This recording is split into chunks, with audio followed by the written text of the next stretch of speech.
Hey everybody, it's Brian with Lost in the Sauce Outdoors. And today I'm going to show you guys how I do my Euro mounts for my bucks. So let me get you over here to the table and we'll take a look at how it goes. So the first thing that you want to do obviously is take off all that meat that you possibly can and the eyes and all that stuff off your head. You know that, you don't need me to tell you that.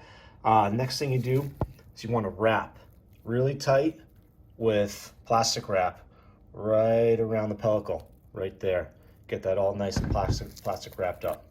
And then we're gonna be putting some tape here, just electrical tape, nothing special. Here, and a little bit up the horn, the antler.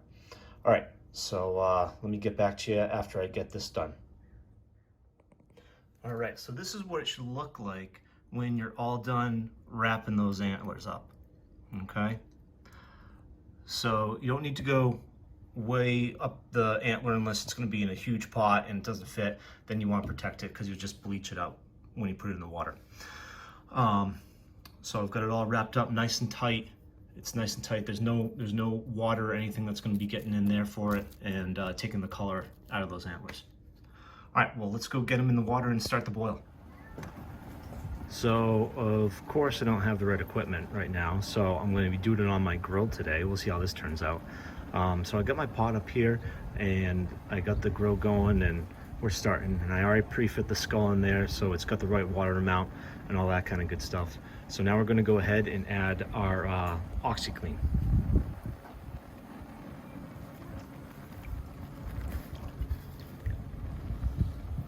All right, so you don't need a ton of it, just a little bit will do. You don't need to put in, 8 scoops or anything like that. But that's gonna help turn that all that meat and brain material and all that kind of stuff into jelly. And it's also gonna help to degrease the skull and get some of those greases out of the bone itself. All right, so now that I got the skull in there with the OxiClean, and he's all taped up, all that stuff's all set.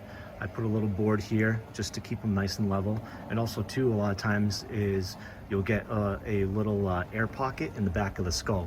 And so what you can do is just tilt the skull while it's in the water a little bit and make sure that all the air bubbles are out of it so that you know that there's solution touching every single part of the skull.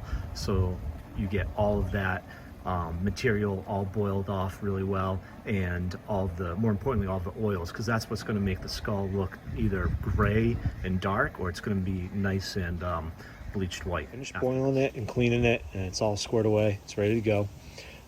So a few things that we're going to need. We're going to need the Salon Care Volume Cream, number 40.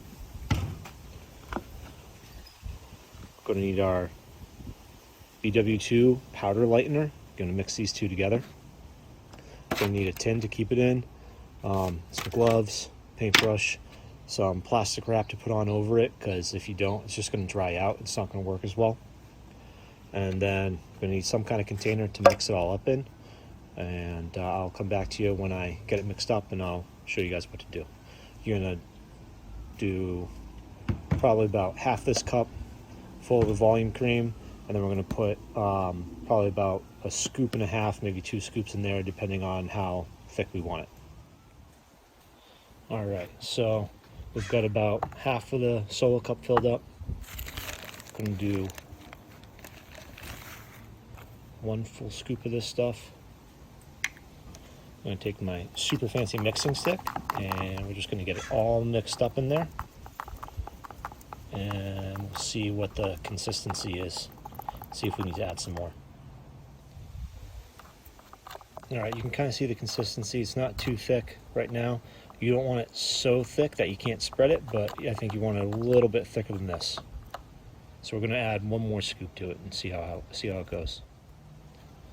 All right, well, that second scoop really thickened it up pretty good. So we're going to get our gloves on, and we're going to get our head into the pan here, and we're going to start painting. All right, we're already start here. So I did wrap the base of the antlers in some of that plastic wrap and just some blue painter's tape to keep it in place, just in case. I don't want to screw up and accidentally hit that with my brush.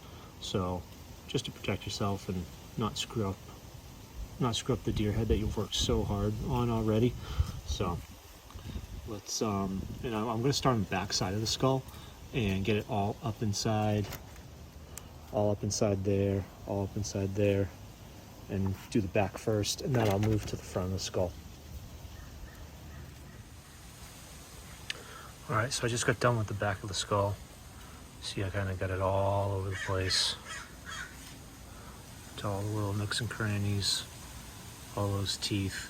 Then if I have any left over at the very end, I'm gonna drop it down and glob it down into that nasal cavity down there. I'm gonna turn it over and do the front side now. All right, well, this is what it looks like when it's all done. It's all nice and covered. We're just gonna put some saran wrap on it, and then we're gonna come back and we're gonna check it in about, I don't know, 2-3 days. And if we have to do it again, we'll do it again, see how white it gets. Oh, and yeah, here's another pro tip for you. When you're all done doing all that work, make sure you don't drop your deer head on the floor just like I did. Ugh, stupid.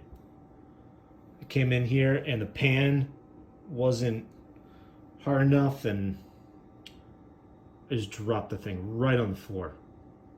Great. Oh, it doesn't look like it's too bad. We'll get it cleaned up and see if there's any damage. All right, so this skull's been sitting for about 2 days now, so I'm gonna go ahead and take all that plastic wrap off and wash them off, and we'll see what it looks like and see if we need to do a round 2 for whitening. All right, well, here he is after I washed him off. Just sitting on some paper towels to dry off for a little bit, and I think it came out pretty good. He's a little bit dark right on the very top of the skull plate right here, but not too bad. And so that's a little bit of those oils that have still stayed in the skull. But for me, I think he's gonna be done. I could do another couple of days of whitening on him, but I don't know, I think he's all set. All right, well, here's the deer skull completely done, mounted on the wall. I didn't end up doing the mop and glow on him, but he came out really good. I don't think he needs the mop and glow. I might put it on later, but probably not. I think it came out just fine the way it is. That dark spot seemed to lighten up a lot. I don't really see it anymore. And I think he came out looking pretty darn good. So we're just gonna leave him alone and not mess with him and enjoy it. That's all for this video. Thanks for watching and supporting Lost in the Sauce Outdoors, and we'll see you next time.